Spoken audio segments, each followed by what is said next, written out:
Iran America की जंग नए सिरे से शुरू हो सकती है। रिपोर्ट में दावा किया गया कि ईरान के न्यूक्लियर साइट्स पर अमेरिका ने सैटेलाइट से नजर रखनी शुरू कर दी है।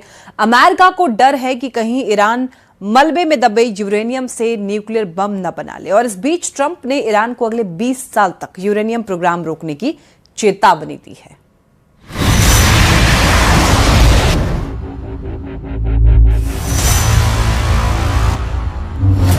दुनिया के सबसे खतरनाक देशों में गिना जाने वाला ईरान, उसकी सीक्रेट साइट और उन ठिकानों पर अब अमेरिकी स्पेस फोर्स नजर गड़ाकर निगरानी कर रही है।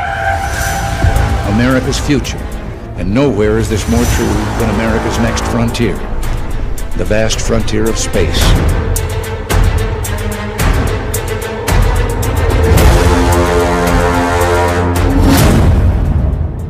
अमेरिका ने जब ईरान के परमाणु ठिकानों पर हमला किया था, उससे पहले एक रिपोर्ट आई जिसमें दावा किया गया कि ईरान के पास 10 टन संवर्धित यूरेनियम है।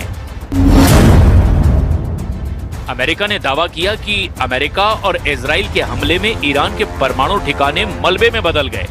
लेकिन कहानी यहीं खत्म नहीं हुई, क्योंकि असली डर मलबे के नीचे दबे उस हाई एनरिच्ड यूरेनियम का है, जिसे इस्तेमाल करके कभी भी परमाणु बम बनाया जा सकता है। रिपोर्ट में दावा किया गया कि ईरान के पास करीब 440 किलो 60% ग्रेड का संवर्धित यूरेनियम है। 60% एनरिच्ड यूरेनियम को आगे 90% तक ले जाना काफी तेज और आसान है। जितनी मात्रा ईरान के पास है, उससे वो बहुत तेजी से 10 से 11 परमाणु बम बना सकता है।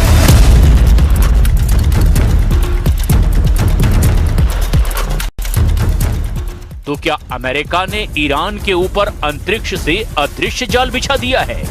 क्या 9 हाईटेक कैमरे हर सेकंड ईरान की सांसें गिन रहे हैं? क्या मलबे के नीचे छिपा यूरेनियम तीसरे विश्व युद्ध की वजह बन सकता है? और सबसे बड़ा सवाल, क्या अमेरिका अब धरती पर नहीं, स्पेस से जंग लड़ रहा है? हम इसे किसी भी समय जब चाहें हासिल कर लेंगे।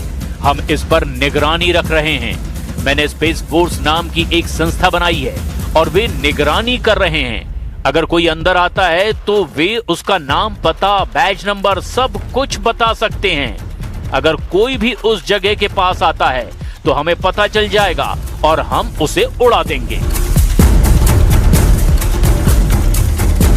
क्या अमेरिका की स्पेस फोर्स वाकई इतनी ताकतवर है? क्या ट्रंप दुनिया को डरा रहे हैं? क्या मलबे के नीचे दबे यूरेनियम को निकालने की टेक्नोलॉजी सिर्फ अमेरिका और चीन के ही पास है? अमेरिका ईरान पर दबाव बना रहा है कि वो 20 साल तक यूरेनियम संवर्धन रोक दे। क्या ईरान अमेरिका की शर्त मान जाएगा या फिर नई जंग शुरू होगी? So the most important issue right now is the question of trust. We cannot trust Americans at all. So everything should be exact. Everything should be defined very clearly before we can conclude a deal. यानी अगर Iran खुद उस uranium तक पहुंचना चाहे तो उसे high radiation, underground blast और इंटरनेशनल निगरानी तीनों का सामना करना पड़ेगा। और इसी को बेस बनाकर ट्रंप लगातार ईरान पर 20 साल तक यूरेनियम संवर्धन पर रोक लगाने का दबाव बना रहे हैं।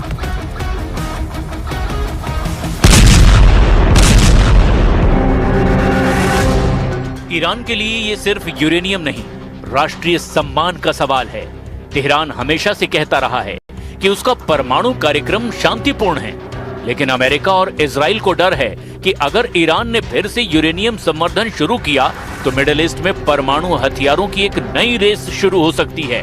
और यही वजह है कि अमेरिका अब सिर्फ बम नहीं, बल्कि स्पेस टेक्नोलॉजी से भी ईरान को घेर रहा है। सऊदी अरब पहले ही ईरान के परमाणु कार्यक्रम पर सवाल खड़े कर चुका है। क्राउन प्रिंस बता चुके हैं कि अगर ईरान बम बना लेगा तो वो भी बनाएंगे। ईरान ने परमाणु बम बनाया तो तुर्की, मिस्र और यूएई भी परमाणु कार्यक्रम तेज कर सकते हैं। नतीजा ये होगा कि मिडिल ईस्ट में अस्थिरता बढ़ जाएगी। छोटी छोटी गलतफहमियों में भी बड़े युद्ध का खतरा बढ़ जाएगा। इजराइल ईरान के परमाणु कार्यक्रम को अपने अस्तित्व का खतरा बता रहा है। वो पहले ही कह चुका है कि परमाणु ईरान को वो बर्दाश्त नहीं करेगा। אנחנו חולקים יעדים משותפים, והיעד החשוב ביותר הוא הצעת החומר המועשר מאיראן, כל החומר המועשר, ופירוק יכולות העשרה באיראן.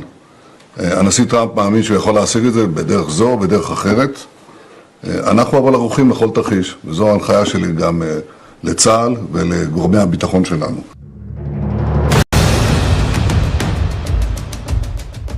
कई रिपोर्ट्स में दावा किया गया कि ईरान के फोर्डो, नतांज और इस्फान जैसी न्यूक्लियर साइट पर हुए हमले के बाद भी ईरान के पास संवर्धित यूरेनियम बचा हुआ हो सकता है, और यही यूरेनियम अगर ईरान के हाथ फिर से लगा तो पूरा समीकरण ही बदल सकता है।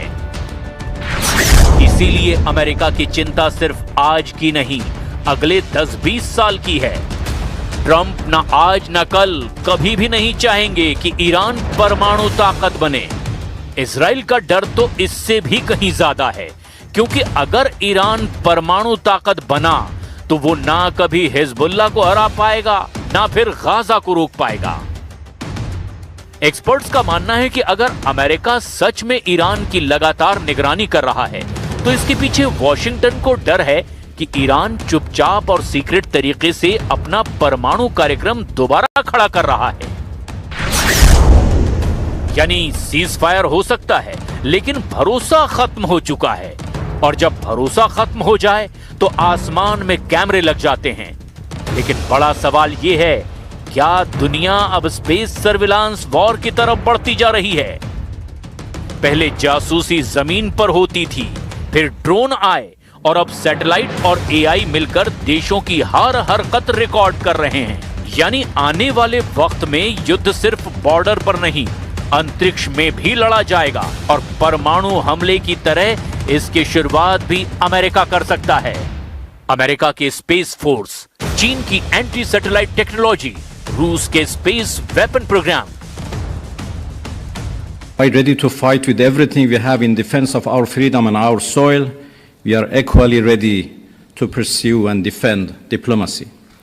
As I have repeatedly stated, there is no such thing as a military solution to anything related to Iran. We Iranians never bow to any pressure or threat, but we reciprocate the language of respect.